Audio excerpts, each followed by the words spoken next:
Hola, mi amigos, mi familia. Welcome to Listen with Mateo.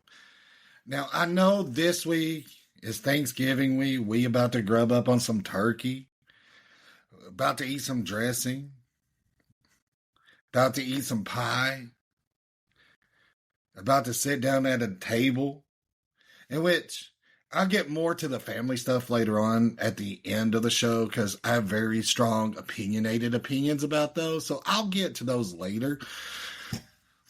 But man, I know you excited for Thanksgiving. I know you excited for your grandmama's turkey and dressing. But I have to sit here and I have to be honest with y'all. This past week in politics, this past week with the news headlines, honestly, I don't know which timeline I'm a part of. I really don't know. I don't know how we got here. I mean, we got Marjorie Taylor Greene resigning from Congress. She deciding that, hey, you know what? This isn't worth it.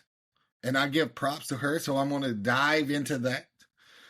We are going to talk about the Epstein final, the Epstein files, the vote between the House and the Senate and Trump signing it and the potential of what could happen next. And then we're going to talk about the concernings with the realignment of the education of department, or which there is no longer an entity of. So we'll talk about that. We'll talk about healthcare and all those things coming up. So please, go grab that blunt, go pack that bowl, go eat that edible, grab you some liquor, grab you some tequila, vodka. I don't care. I'm not judging because we're going to sit down and we're going to talk about this. This is Listened with Mateo. Let's go.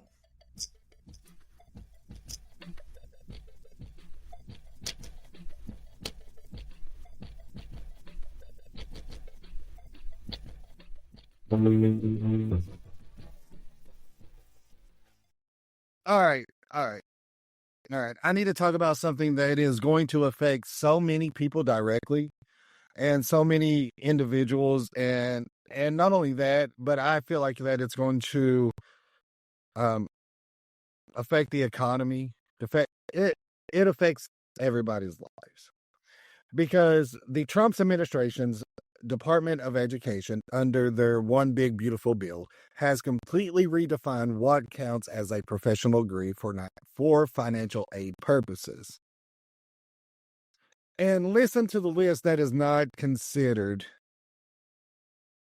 professional anymore, because it's very concerning. We're talking nurses, we're talking physician assistants, we're talking physical therapists, audiologists, architects, accountants, educators, social workers, engineering, counseling, speech pathology, business master's degrees, all no longer classified as professional degrees.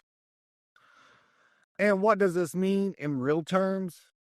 It means that the new repayment assistance plan caps annual loans at $20,500 for graduate students and $50,000 for professional students. So, if your degree doesn't count as professional, you are getting less financial help, which means more debt.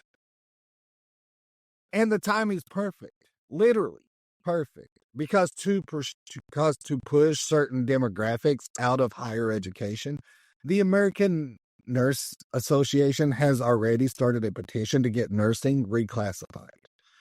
Senator Amy McGrath pointed out that theologians are considered more professional than nurse practitioners, noting that this feels like a way to quietly push women out of professional careers.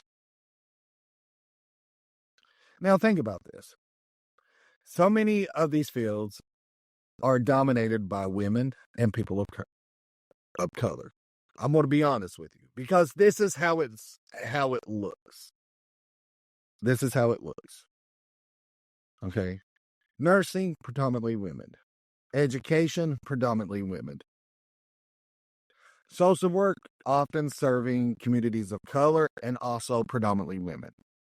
Those are the things that are no longer considered professional. And this is what it looks like. And people are saying that this isn't defining what's professional. It's about limiting government exposure to loans that won't be repaid. But what happens when we systematically underfund the very professions we need the most? What happens then? Because let's be honest, we need nurses. We need teachers. We need social workers. But under this policy, pursuing these careers become financially impossible for many. Now, this goes into effect in July of 2026. So if you're planning to get back to school or someone who is, you need to understand how this affects you, because this isn't just policy. This is about who gets to have a future in this country and who doesn't.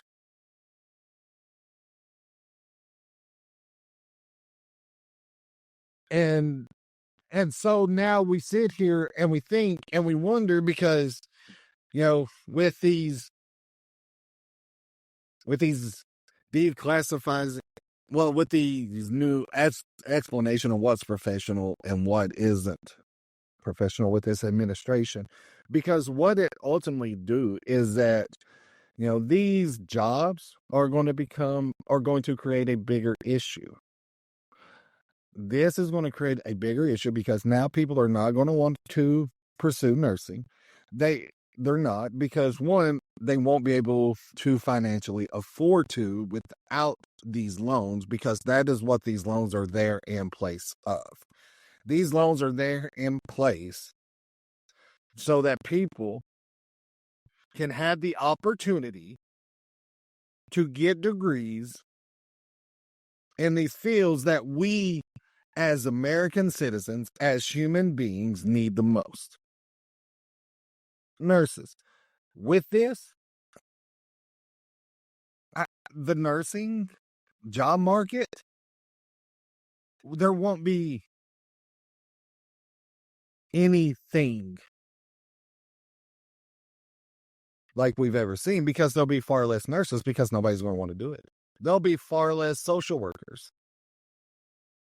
There'll be far less teachers. There'll be far less, the things that we need, the things that affects our community, the things that affects our day-to-day lives. And these things are no longer considered professional. It is, and this is what is horrible, because these things, educators, social workers, engineering, counseling, speech pathology, physician assistants, physical therapists, nursing, all we need in our everyday lives to make sure that we can live appropriately and accordingly. And these are the things that we need. And coming up next, I'm going to talk about something, because as we are on the topic of nurses and healthcare, the deadline for healthcare subsidies for the Affordable Care Act, which will end in December, and we still have no idea, none, of how this is going to help. So, take that shot, pack you another bowl, smoke you another blunt. Come on back as we talk about that. Let's get to it.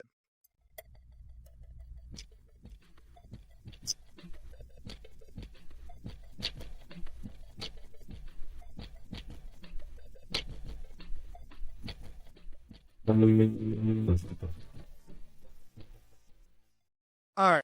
All right. Now.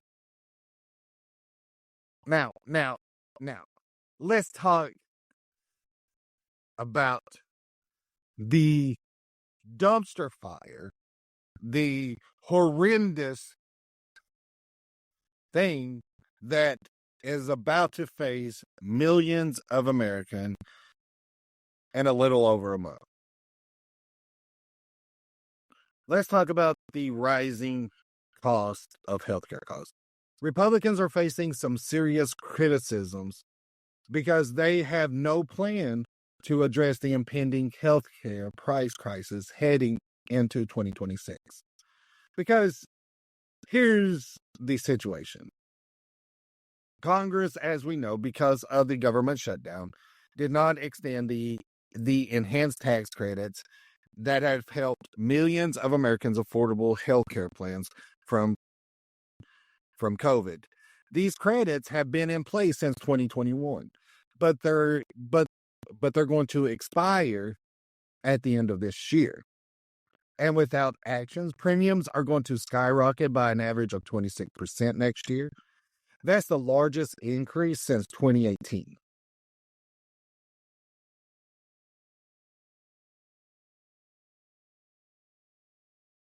And like I'm gonna read some stories. Okay? Because this is really, it's real. And these are real people, and it's devastating. We have Amy Jackson from Missouri who works in medical billing, pays $275 a month for her insurance. Without the subsidies, without the premium tax credit, her premium goes to $1,250. And she was diagnosed with breast cancer this past October and is rushing to get as much treatment as possible before the year ends. As she puts it, for them, $1,000 is probably nothing, and it's probably what they blow on dinner. But for me, that's half my wage. I just can't swing that. Then there's Robert Bixon, 61 years old, retiree in Florida, facing premiums of $4,500 a month. That's $54,000 a year to cover himself, his wife, and one son. He told reporters, he said, "In my wildest dreams, I never thought a number close to $70,000 a year would be the cost that I'd be facing for healthcare." Ezra McKay, a 26-year-old bookseller in Memphis with bipolar disorder, pays $15 a month now without the subsidy. His premium goes to $550, nearly half his monthly income. And he said having insurance cover has been such a relief, and it's made me feel, and he said that it just made him feel important and valid, like he deserves to exist or something like that. Now, these are devastating stories. These are stories that are affecting our community everywhere we are in this country. It does not matter. It does not matter. It does not matter where we are. These stories are affecting real people. These actions are affecting millions of Americans who could possibly face not affording their insurance, possibly face not affording their medicine, or being able to go to a doctor. Now, the Senate Republicans promise they'll vote on extending the subsidies before the end of the year. But open enrollment is already underway. People are facing these sky-high prices right now with no certainty about relief. Some are considering moving to states with better coverage. Others are dipping into retirement savings and planning to stop contributing to retirement just to afford health care. See, this is what happens. This is what happens when policy becomes a political game rather than people's lives.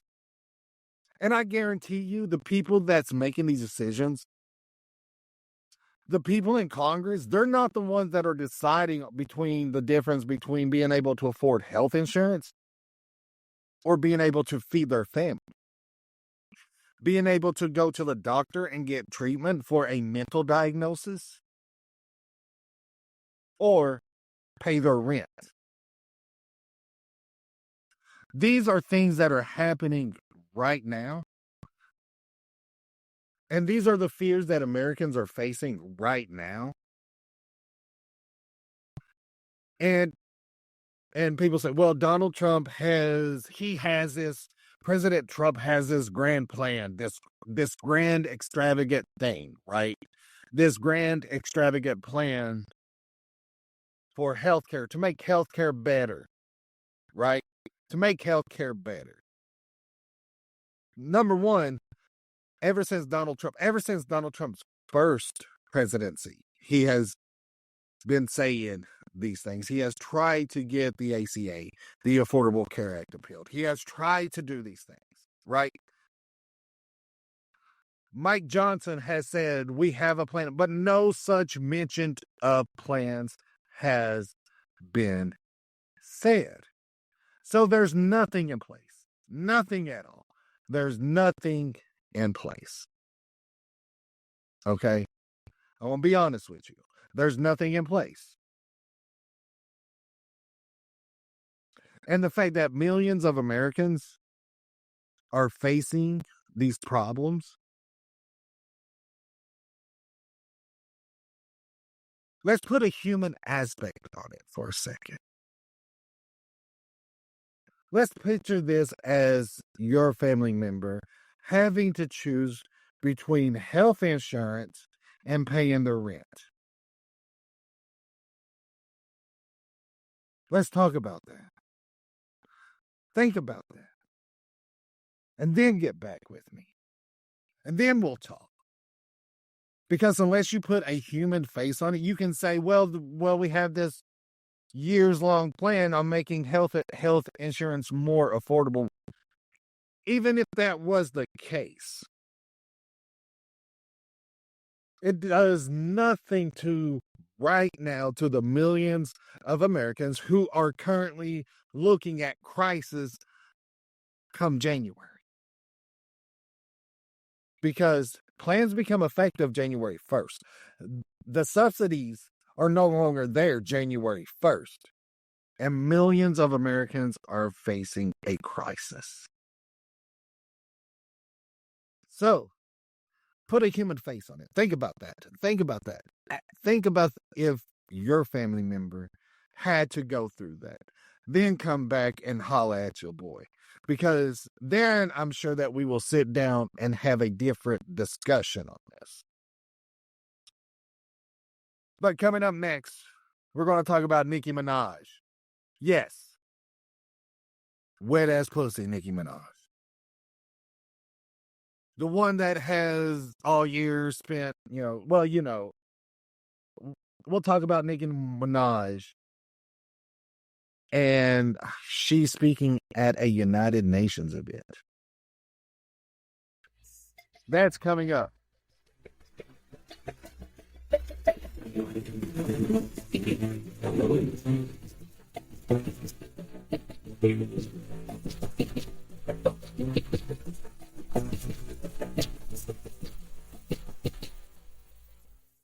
All right. Welcome back, mi familia, mi amores. I hope you enjoyed that bowl, that shot of tequila, those things that you like, because I want to, because this has me scratching my head. So, Nicki Minaj spoke at a UN event.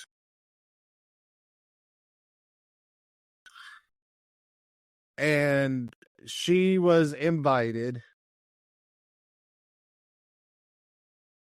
by the U.S. Ambassador Mike Waltz to speak at a UN event on behalf of the United States of America. First of all, the first thought is, who the fuck decided that Nicki Minaj was the right person to speak? First of all, who decided that? I want to know. I wasn't consulted on this. I want to know.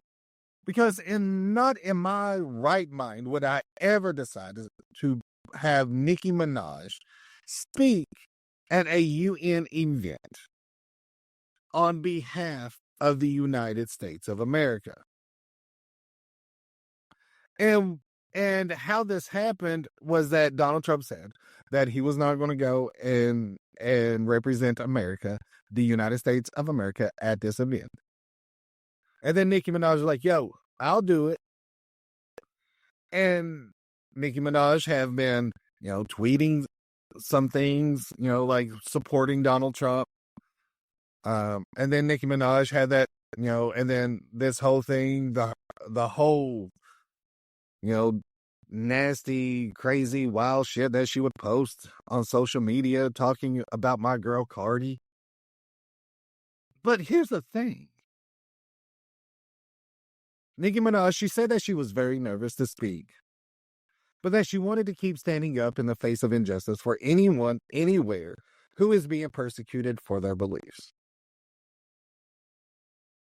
Now, Trump has been claiming that Christianity faces an existential threat in Nigeria and has even told the Pentagon to prepare for possibly military action there.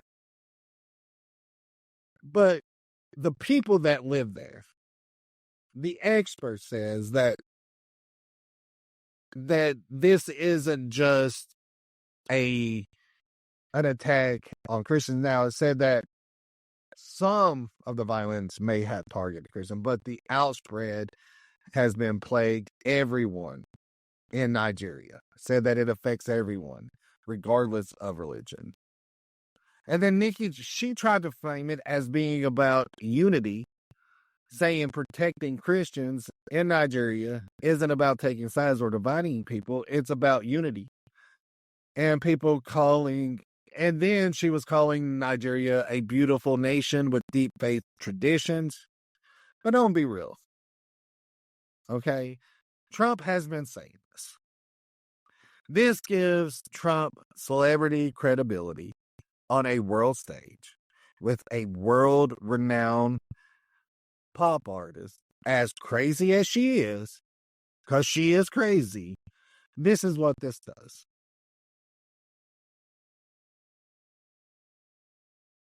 And she did manage to work in one music reference, saying that music has taken her around the world, and she's seen how people come alive when they hear her song, saying that it touches their soul. And then she concluded with, religion freedom means we all sing our faith regardless of who we are, where we live, and what we believe. But here's my thing. And this is where I'm at with this. First of all, Nicki Minaj should not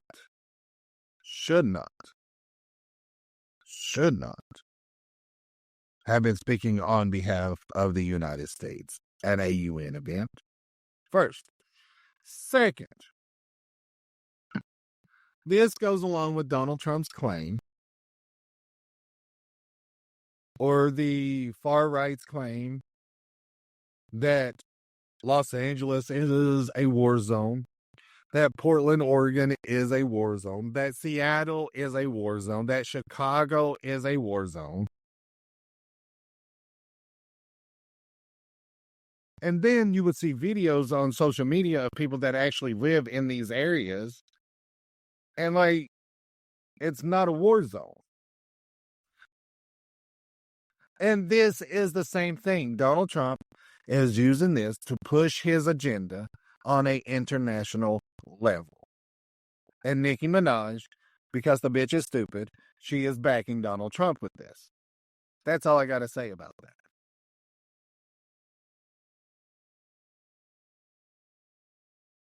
And then coming up next, we're going to talk about the ongoing Ukraine and Russian war because there's been some developments. So we will talk about that coming up next. This is Listen with Mateo.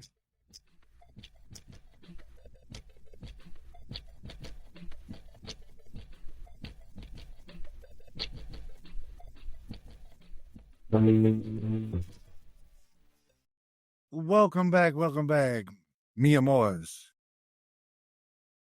So let's talk about the Ukraine and Russian war because there has been some significant developments that could change everything. President Trump has given Ukrainian President Zelensky until this coming Thursday, Thanksgiving, November 28th, to approve a U.S.-backed peace plan. Now, speaking in the Oval Office after his meeting with New York City Mayor-elect Mandami, Trump said, "We have a way of getting peace, or we think we have a way of getting peace." And Zelensky is going to have to approve it. Now, Zelensky has pledged to work fast and constructively with Washington on the peace plan, but said he won't betray Ukraine's national interest. He has even urged Ukrainians to remain united in what he called one of the most difficult moments in their country's history. And then meanwhile, on the ground, Russia's defense ministries claim approximately 5,000 Ukrainian troops are trapped on the eastern bank of the Oskil River in Ukraine's eastern Kharkiv region. They also say they've captured several settlements in Donetsk and another region where I'm not even going to try to pronounce. But Ukraine, they are maintaining that they're holding defensive lines in the northern part of Ukraine. Now, that part is a key logistics hub that Russia's forces have been trying to capture for months. Russian media, they're calling it the gateway to Ukraine's industrial Donbas region. Russia's foreign ministry spokeswoman, Maria, said Moscow still hasn't officially received any peace plan from the U.S., and Russian President Vladimir Putin told senior officials that the U.S. proposal could be the basis for resolution, but if Kyiv turns it down, Russian forces will advance further. And here's a kicker, because your European leaders are weighing in on it too.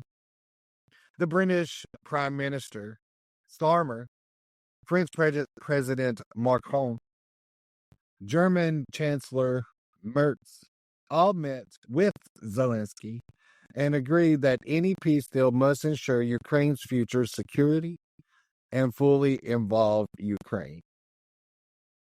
Now, the EU foreign policy chief, Callas, said this is a very dangerous moment for all. We all want this war to end, but how it ends matters. Russia has no legal right whatsoever to any concessions from the country it invaded. Ultimately, the terms of any agreements are for Ukraine to decide. And the pressure, it's mounting. This could be the turning point in the conflict, but the question is, at what cost? What are they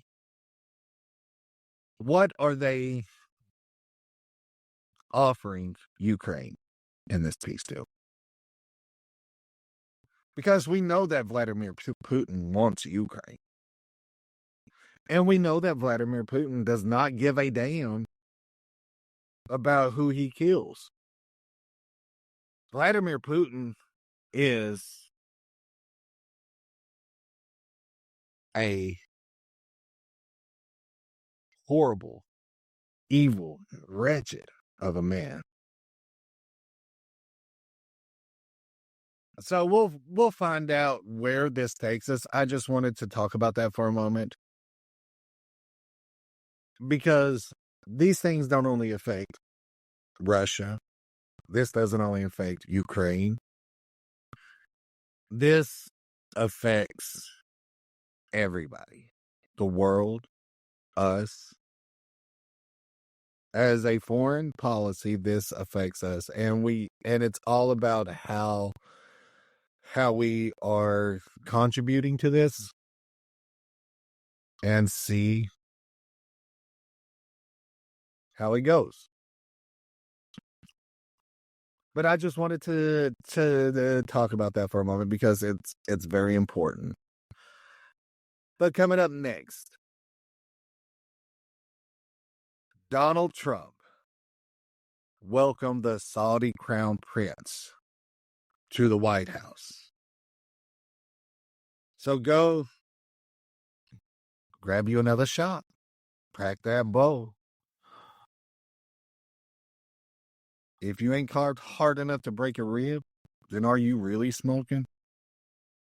Come on back. This is Listen with Mateo.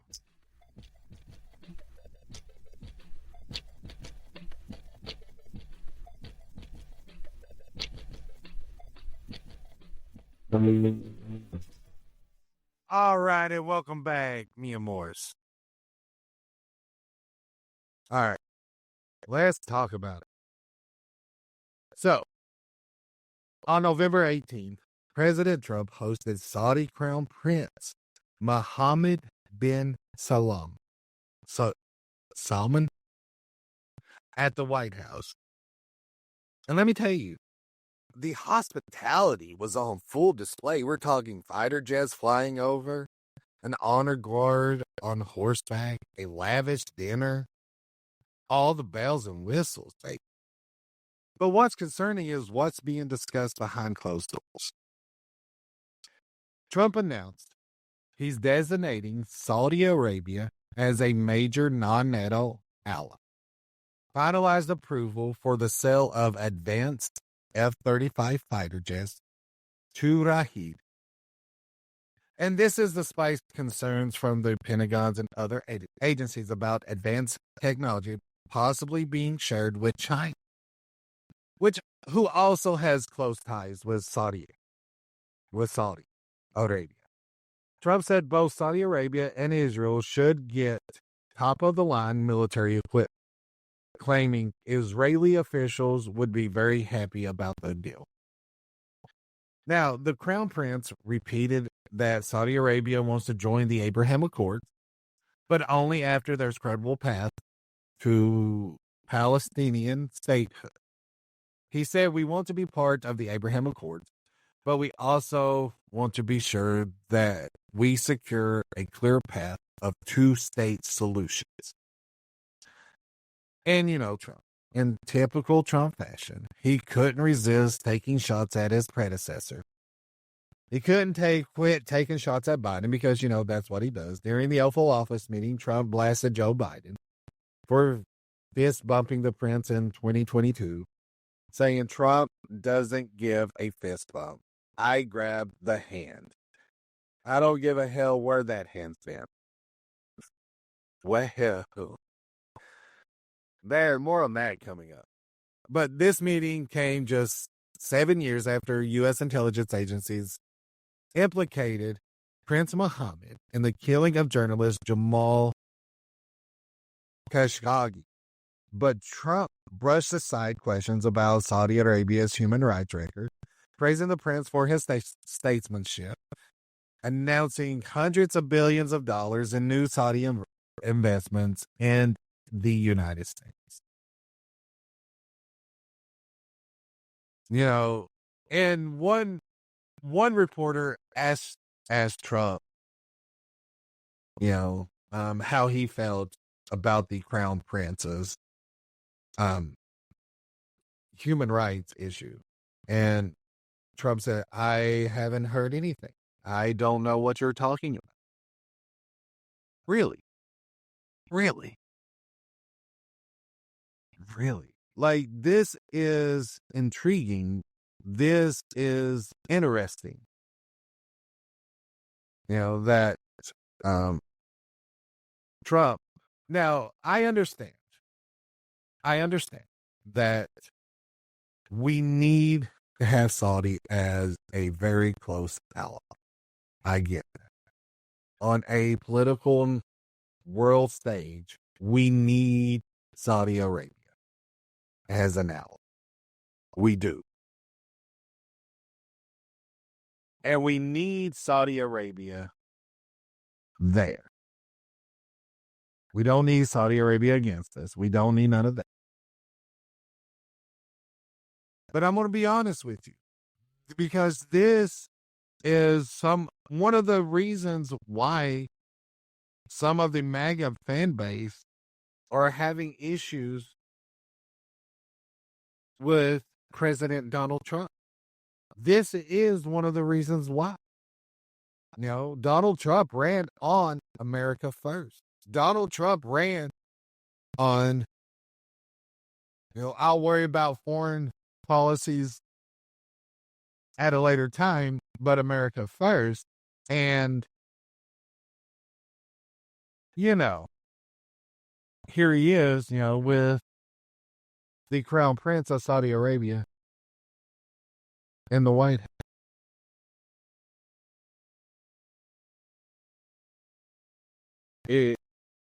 And just acted dumbfounded when being questioned about that.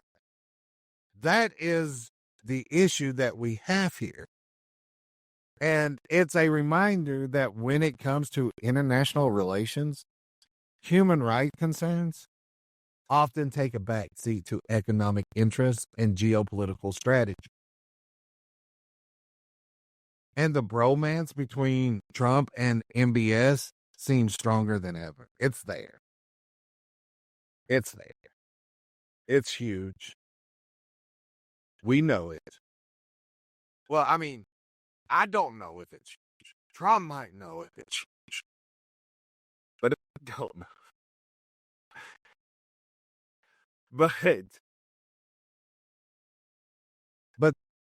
But this just goes to show you that the foreign policies that Trump is trying to, not foreign policies, but the foreign maneuvers of that Trump is trying to maneuver around, and it doesn't really seem like it's America First. And that's the issues that a lot of people are having with it. Is that Trump seems to be more focused on these foreign issues instead of, let's say, the millions of Americans that are fixing to face a health insurance crisis. I don't know. But that's just me.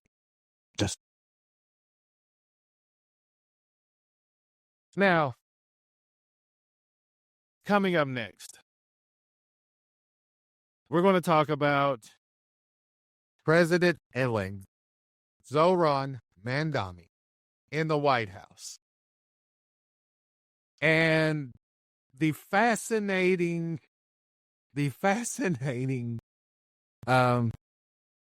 things. So, come on back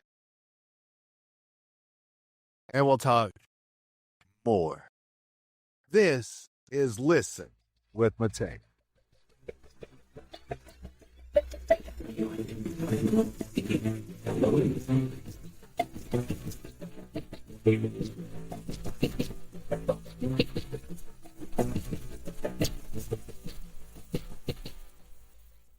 All right. Now, here's a meeting that nobody saw coming.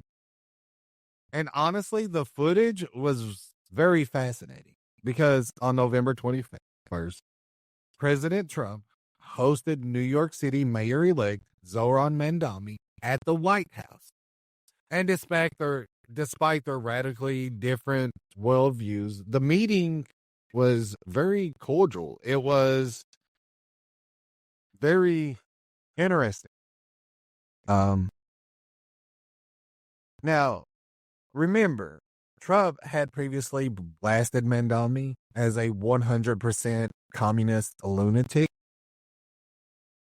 But during this meeting, Trump said, "We agree on a lot more than I would have thought." He praised Mandami, referred to him as Mr. Mayor, and predicted success for his tenure leading New York City. Now, Mandami, a Democrat and Democratic socialist, who defeated establishment figures like former Governor Andrew Cuomo, appeared comfortable, confident in the Oval Office. He spoke respectfully of Trump while sticking to his campaign themes. Both men said they focused their private discussion on affordability and cost of living issues. Trump talked about bringing down groceries and housing prices, saying some of his ideas are the same as I have. He even opined that some of his supporters voted for Mandami. Now, Mandami made a point of saying his campaign had reached out to Trump's base. He said, when we spoke to those voters who voted for President Trump, we heard them speak on the cost of living. By emphasizing pocketbook issues or kitchen table issues, they largely dodged topics of disagreements like immigration policy or the war in Gaza. But this focus represented smart politics for Trump. As polls shows, affordability remains the number one concern for voters nationwide. The body language was telling too, because it was warmth, familiarity, and even like a fraternity like. Trump shook Mandami's hands multiple times, patting it with the other hand, and touched his arm. Trump sat at his desk while Mandami stood next to him, hands clasped. Trump in his signature red power tie, Mandami in a narrow blue one. Trump suggested Mandami might change his mind about some policies, saying, "I think he is going to surprise some conservative people." Trump has always liked winners, and bringing Mandami to the White House wasn't any different from inviting a championship sports team. Now, as a fellow New Yorker, Trump grew up in Queens, where Mandami now lives. So there seems to be like some familiarity. But I'll get the word out. There seem to be some things in common there. And we all know that Trump loves New York. Trump loves New York City. And this media, it gave Trump some positive media coverage after weeks of damaging Epstein Files headlines, show that sometimes politics can make for strange bedfellows indeed. And here's the thing, because more than one person has had this about Trump. More than one person has said this about Trump. Said that if you get President Donald Trump away from cameras, away from reporters, away from the media, away from the spotlight, that he's a very reasonable, approachable, will listen to you, will conversate to you, very respectful man.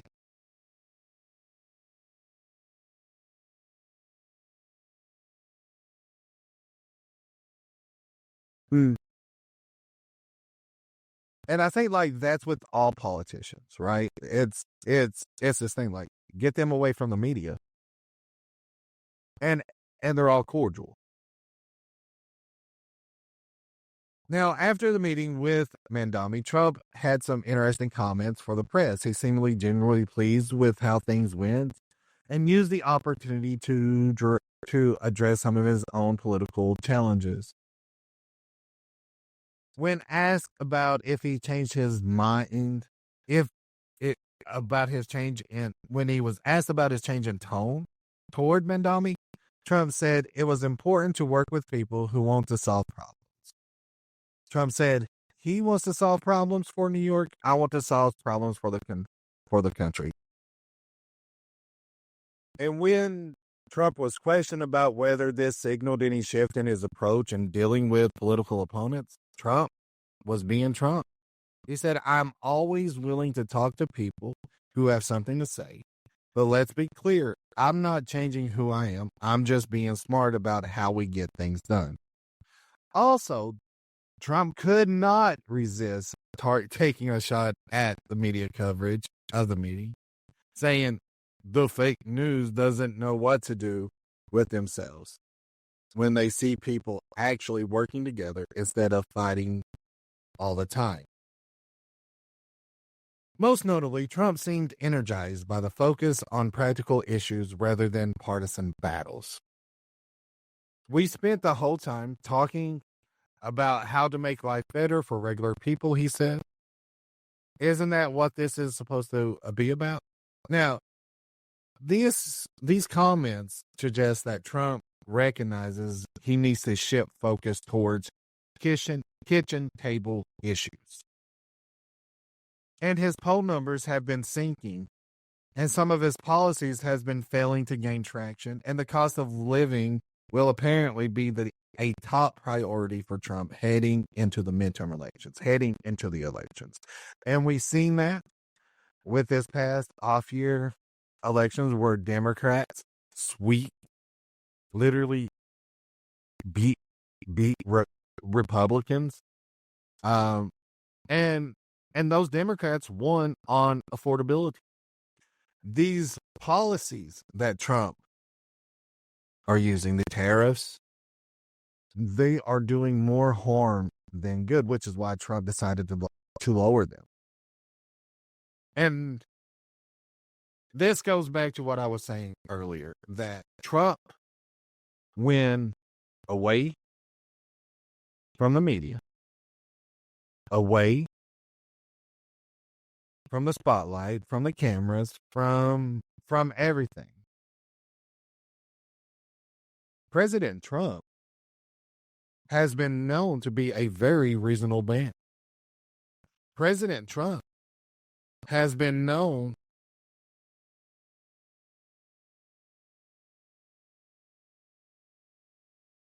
to be able to talk to be able to discuss things with. That is what happens when you get Donald Trump away from the media, away from the spotlight, away from all that. You don't get the heretic, the loud, the obnoxious, the screaming, all these other things. You don't get that.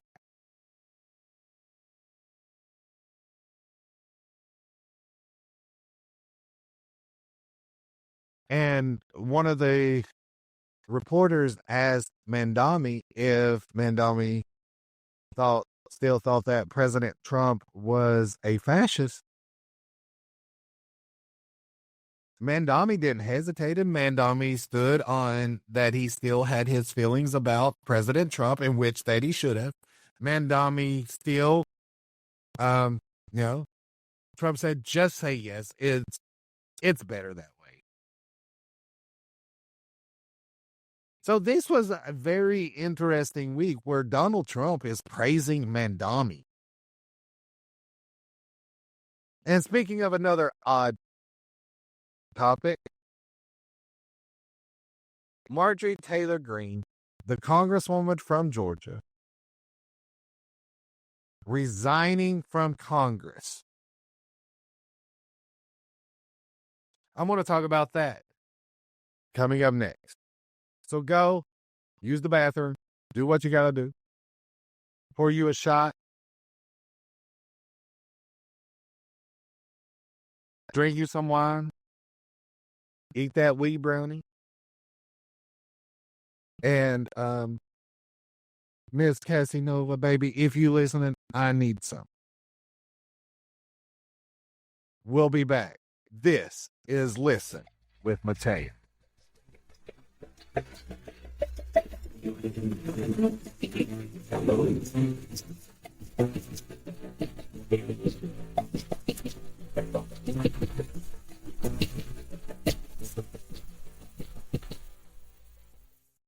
All right, y'all. Welcome back. Welcome back. Welcome back.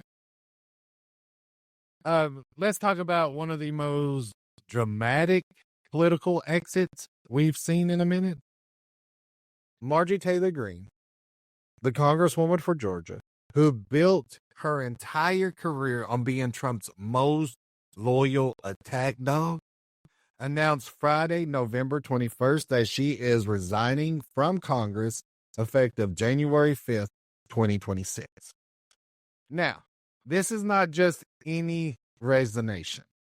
In an 11-minute video statement, Marjorie Taylor Greene went full scorched earth on everyone.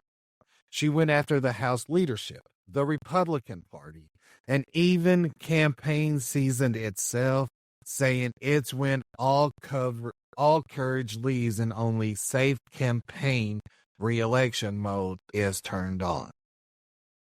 But here's the re-tea, baby. This was all about Trump. The latest escalation in what's been months of clashes between the former president and his once most biggest supporter, his once most biggest lapdog. And what was the final straw? The Epstein files. The same files that have been causing headaches for everyone in Washington. Greene actually said in her statement, standing up for American women who were raped at 14, trafficked and used by rich, powerful men should not result in me being called a traitor and threatened by the President of the United States whom I fought for. I'm going to repeat that again because that's heavy. Like this is what she said, and it makes sense. And this is Marjorie Taylor Greene standing up for American women who were raped at 14, trafficked, used by rich, powerful men should not result in me being called a traitor and threatened by the President of the United States, whom I fought for. She also refused to be called a battered wife, hoping it all goes away and gets better. And let me just say,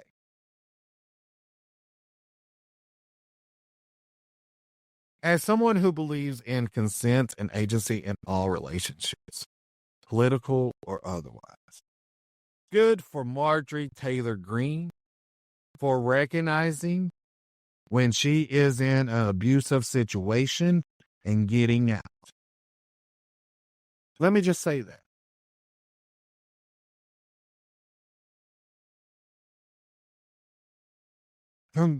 Congratulations, Marjorie Taylor Greene, for recognizing that you were bullied.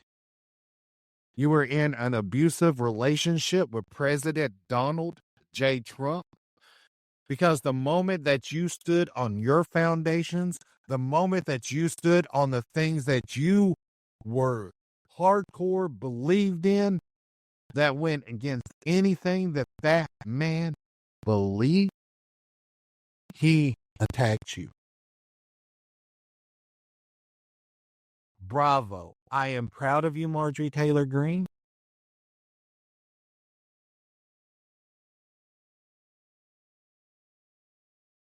And I think that other Republicans need to notice this. Because this is what happens. Thomas Massey, Rand Paul,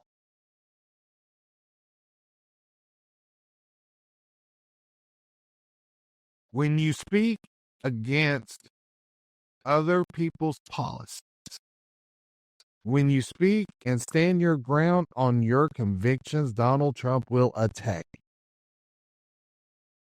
So, bravo, Marjorie Taylor Greene. Now, the timing of this, it's fascinating too, because she announced her resignation for January 5th, which gets her congressional pension by 3 days. So while she's making principal stands, she's also making sure her financial future is secure. I mean, I can't blame her. Not in this economy. She's now one of a record 40 House members and 10 senators who aren't returning after the 2026 election. And her resignation is going to trigger a special election in Georgia that I guarantee will be absolutely wild to watch. Because what this really shows is that even the most MAGA soldiers have their breaking point. When the party you helped build turns on you for standing up for trafficking victims, maybe it's time to reevaluate your life choices. Maybe it's time to stop and to take a step back and look at everything that has happened. Because Marjorie Taylor Greene wasn't the first one, wasn't the only one that Trump wanted a meeting with. Lauren Boebert, who signed.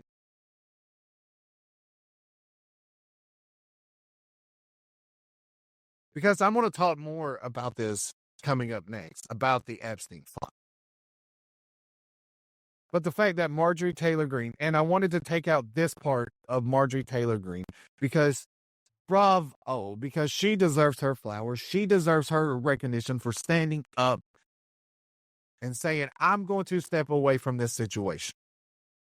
I'm not going to put my district, my region, through what undoubtedly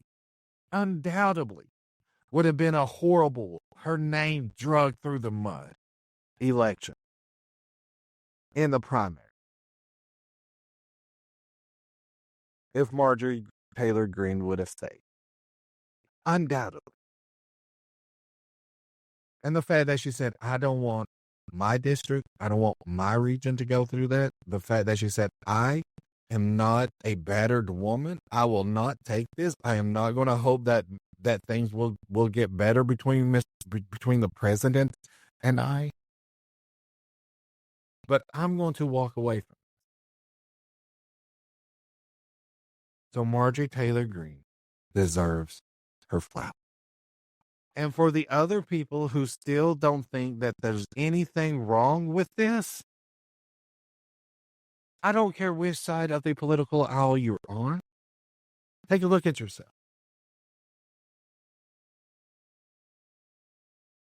Take a look at that. Because whenever the leader of your party will literally just throw anybody who disagrees with him under the bus, take a look at that. Take a look at that. And then coming up next, we're going to talk about the ongoing saga with the Epstein files. This is Listen with Mateo.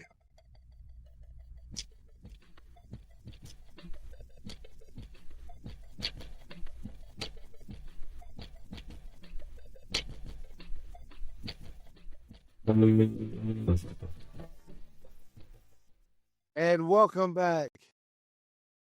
And speaking of those Epstein files that I mentioned earlier when talking about Marjorie Taylor Greene, the files that triggered her exit, the absolute wildness, the absolute craziness that these latest revelations have been. President Trump, who literally campaigned on releasing these files, spent most of this year calling the push for transparency a hoax perpetrated by Democrats. No, literally, that's what he said. Anytime any reporter would ask President Trump about the Epstein files, he would say it's a hoax printed on by the Democratic Party. But then, after mounting pressure, he signed the Epstein files Transparency Act on November the 9th. And what we're learning from the roughly 23,000 documents released by the House Oversight Committee, it's a who's who of power and influence. And we're seeing communications with people from both sides of the political spectrum. Even after Epstein pleaded guilty to solicitation of prostitution with a minor back in 2008. Both sides. There's a letter of recommendation from Noam Chomsky calling Epstein a highly valued friend. There's advice Epstein gave to Steve Bannon about building far-right political movements in Europe. There are intimate personal chats between Epstein and former Harvard president and Treasury Secretary Larry Summers, where they joked about women's intelligence. And yes, Trump's name appears over 1,000 times in these documents. But here's the thing. It's mostly Epstein obsessing about Trump's presidency, positioning himself as some kind of Trump whisperer to his powerful associates. The most damaging connections are exactly with some high-profile Democrats. Catherine Rumler, former White House counsel under Obama, now chief of legal officer for the Goldman Sachs, messaged Epstein before and during Trump's first term, and now Republicans are going on offense, highlighting that Epstein was texting Democratic delegate Stacey Plaskett during a oversight committee hearing with Trump's former attorney Michael Cohen in 2019. But here's what gets me. While everyone's playing partisan games with these files, Epstein's actual victims are pleading with the president not to make these about politics. They want to focus on all the powerful people who haven't faced scrutiny, regardless of party. The Attorney General now has 30 days to make all the unclassified records available. But with Trump calling for investigations into Democrats mentioned into these files, something tells me that we're going to see a lot more selective outrage than actual justice. Because this is what I'm afraid of. This is Kentucky representative from the House of Representative Thomas Massey stated the same thing, that Trump will use his call for investigations and not only the Clintons, with the Clintons tied to Jeffrey Epstein, but other people as well. So that's what I'm worried about. That's what's concerning me. Is that this is what is going to happen. And I'm scared. And I'm afraid that it's going to be, I'm scared for the victims. And that's it. I'm scared for the victims. I'm scared that the victims are not going to get the total justice that they deserve, because it is being used as a political pawn, instead of actually getting justice for the people that were harmed during the most heinous sex crime in the history of ever.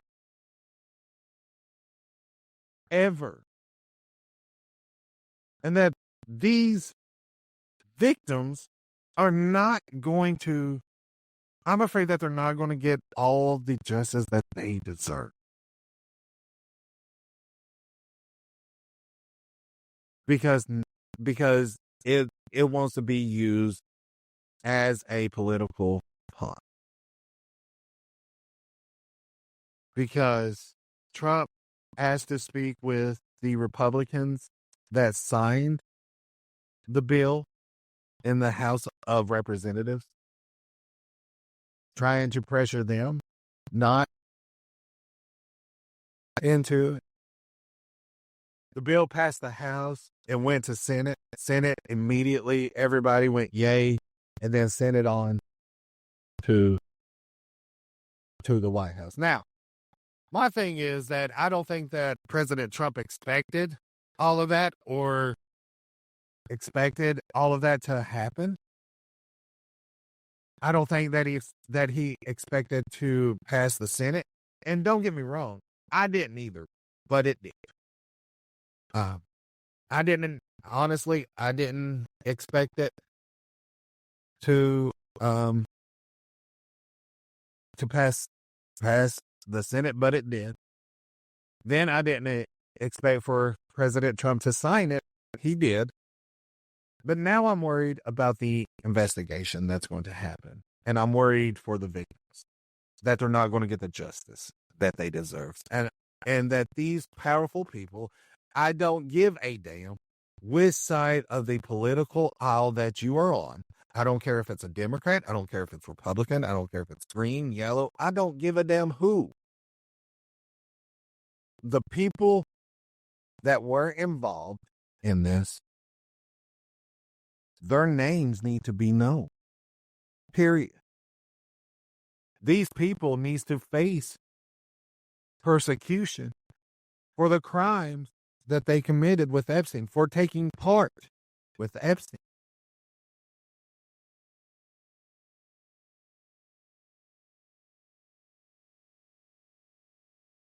And it don't need to be just selective rage.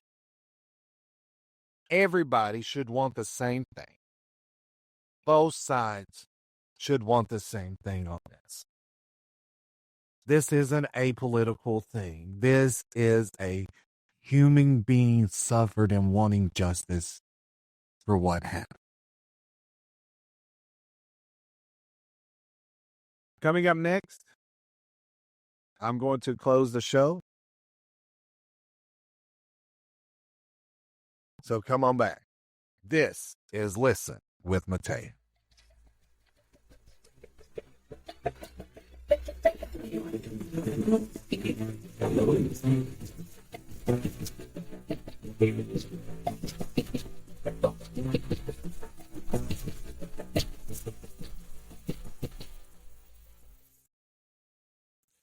All right, so there you have it.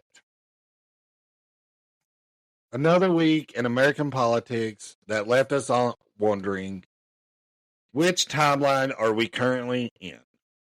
I'm going to be honest, from education policies that could reshape who gets to pursue professional careers, to a healthcare crisis that leaving millions terrified about their future, to Nicki Minaj at the UN, to Trump making deals with Saudi Arabia and surprisingly cordial with meeting Democratic Socialist mayor and a conservative president, that meeting. And then we ended it with Marjorie Taylor Greene's dramatic exit that shows even the most loyal have their limits. Epstein files revealing how powerful really works behind the scenes. And what ties all of these stories together? They're all about power. Who has it? Who loses it? Who gets left behind when the powerful make their moves? As someone who hasn't always had a way to navigate spaces where I wasn't entirely welcome, I see these patterns. I see who gets the benefit of the doubt and who has to be twice as good to get half as far. I see who concerns gets addressed and who gets dismissed as partisan politics. This is why I love doing this podcast. This is why I'm doing this. Because it gives me a sense of finding a place to where I can express how I feel about the policies and about everything that's going on, and doing something I love. And I know Thanksgiving, Thursday, gonna eat that turkey, gonna eat that ham, gonna smoke that blunt, gonna eat that edible, gonna eat those brownies. But here's the thing. The left has this the far left have this no contact with anybody who voted for Trump. I don't agree with this. Let me explain why.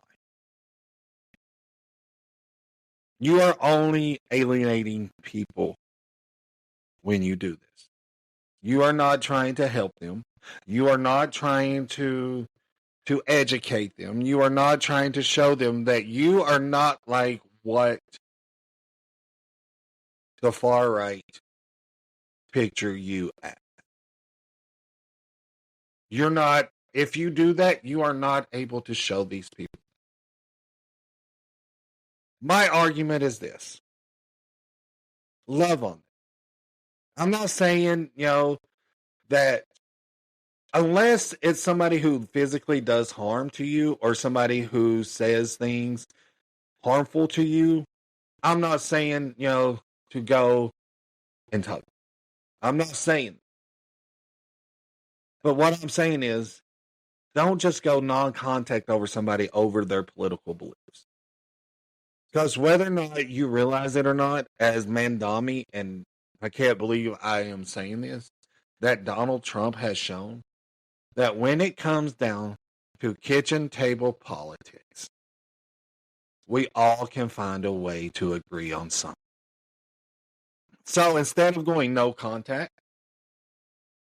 unless, and then once again, let me reiterate, unless it's somebody who is harmful either mentally or physically to you, or somebody just downright horrible, disgusting human being, I'm not saying. But if it's just somebody just because they voted for President Donald Trump, don't go no contact with them. Show them why their thoughts are wrong. Prove them.